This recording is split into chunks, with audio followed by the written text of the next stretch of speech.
Welcome to the Deep Dive, where we tear through the research so you don't have to. Today, we're looking at something pretty huge. Yeah, a kind of quiet revolution, not on the factory floor this time, but happening right now in, well, boardrooms and corner offices. Exactly. For years, we've thought of artificial intelligence, AI, as mostly a decision support tool, right? Mm-hmm. Giving managers better data, faster analytics, maybe some scoring cards, helping humans decide. But the research we're digging into today shows this fundamental shift. AI is moving into active decision management. It's starting to make the calls itself. And it's happening way faster than people predicted. Remember back in, what, 2015? Oh yeah, the World Economic Forum prediction, big headlines. They said the first AI would join a corporate board by 2026. Seemed like ages away then, didn't it? Almost science fiction. Totally. But it turns out it happened much, much earlier. Way earlier.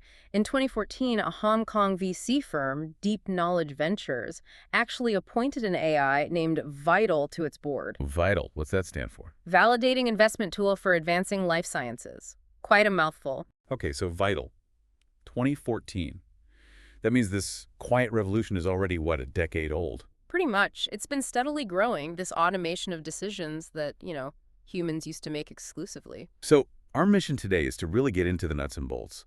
What are the theoretical, the methodological foundations needed for these autonomous AI directors? How do they operate legitimately, ethically? Right. We need to move past just the headlines and look at the actual academic frameworks being built for this massive transition, because it's not just a thought experiment anymore. No, definitely not. Yeah. The sources point to several actual examples already out there. AI in senior management roles globally. Yeah, and they come in different forms. It's not all just code running on a server somewhere. Like Mika, the humanoid Okay. robot CEO. Exactly. Mika, CEO of Decoding, a Polish company, apparently part of its job is handling social opportunities for their DAO community. A robot CEO managing social events. Wild. Yeah. And then there's the virtual one. Tang Yu, a virtual humanoid robot, appointed CEO of Fujian NetDragon Websoft, a Chinese IT firm. And didn't that appointment actually boost their stock? It did, which is fascinating. It suggests the market is actually starting to place some trust, maybe even value, on AI leadership. So we have robot CEOs, virtual CEOs. What else? Board members too, Alicia T in Sweden, Spock in Hong Kong, another one from Deep Knowledge Ventures, actually. And Aiden Insight, is that another one? Aiden Insight, yeah. That one's a non-voting observer on the board of IHC in Abu Dhabi. So different levels of involvement. It really shows a progression, doesn't it? Accenture actually mapped this out, I think.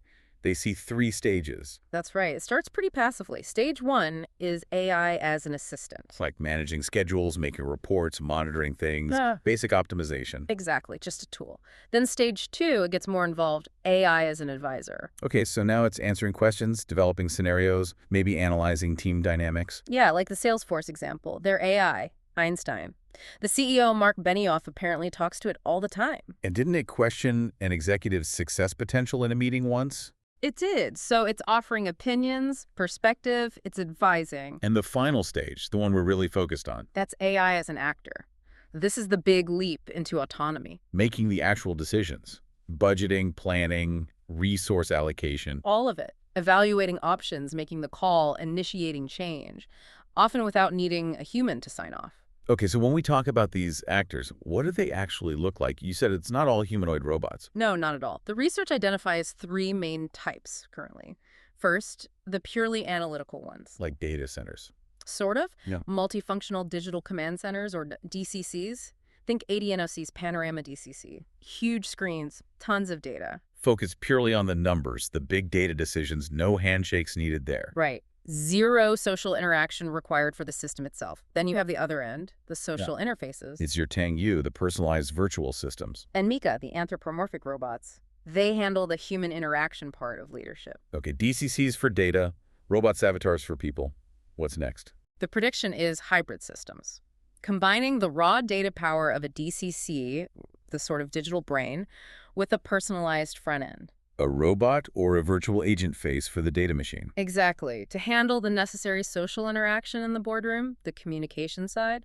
That makes sense. But separating the brain and the face like that, it really throws a spotlight on a huge problem, doesn't it? Which is? The legal and ethical vacuum.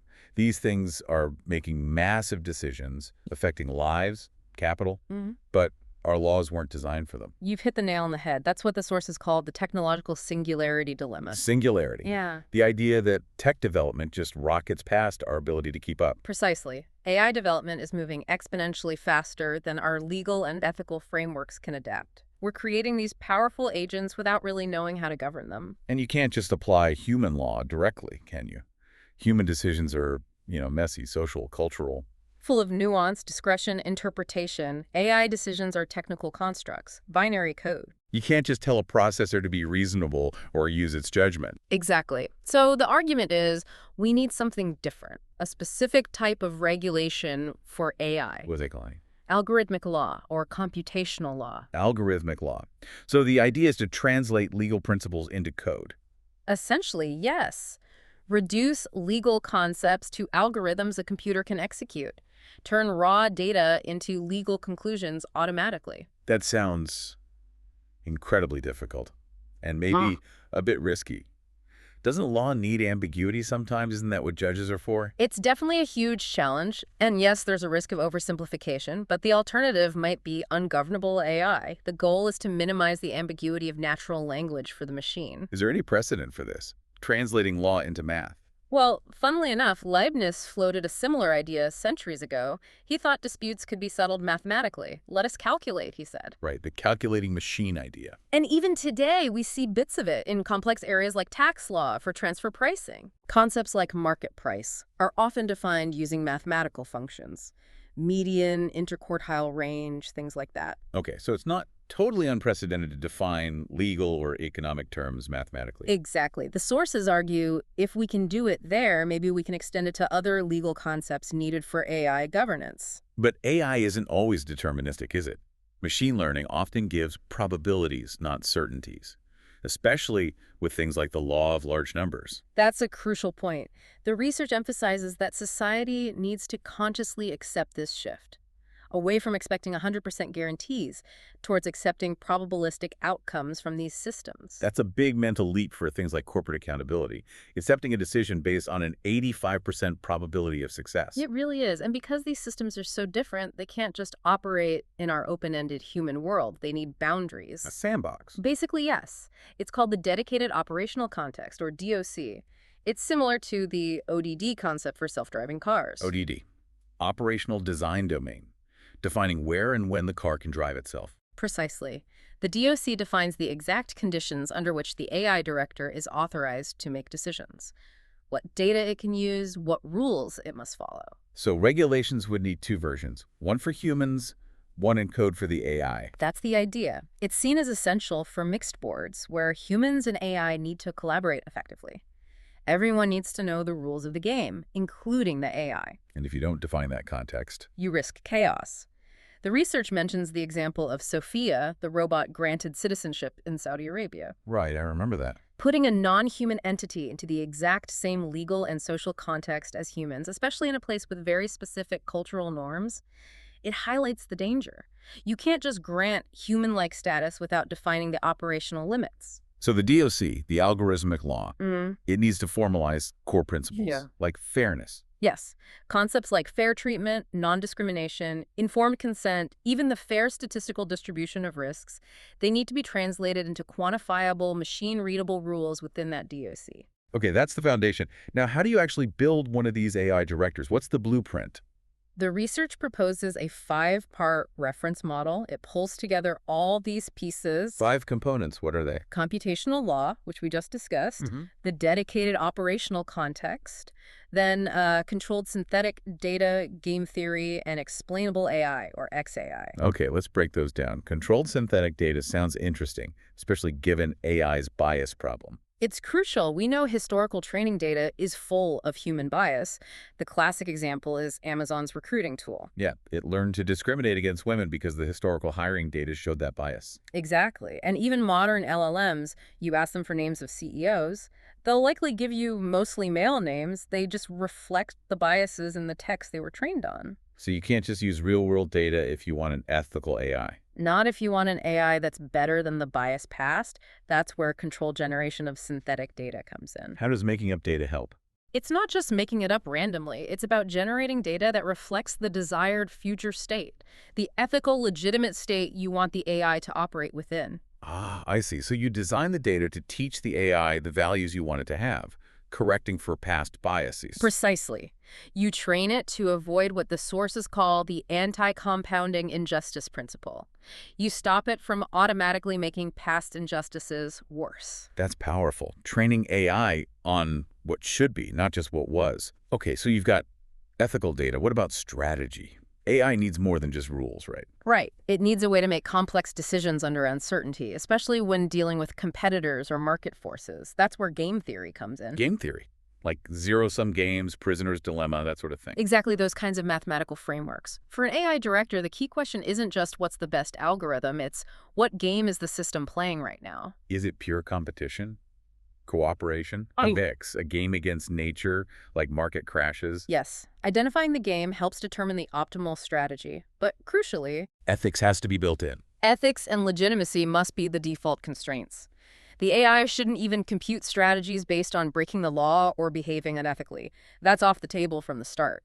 Can you give an example of how game theory helps with ethical strategy? Sure, think about making decisions under extreme uncertainty. There's a concept called the Wald criterion, or maximin. Maximize the minimum outcome. Exactly. You choose the strategy that gives you the best possible outcome, even if the absolute worst-case scenario happens. How does that apply to an AI director? You could design the system using maximin to always prioritize, say, preserving human life, or ensuring strict compliance with critical regulations, even if it means sacrificing some potential profit. It builds in a safety-first, resilience-focused approach. Okay, so we have this digital brain. It's got rules, ethical data, a strategy engine. But how does it interact with the humans? How does it explain itself? That's the final piece, the interface and explainability.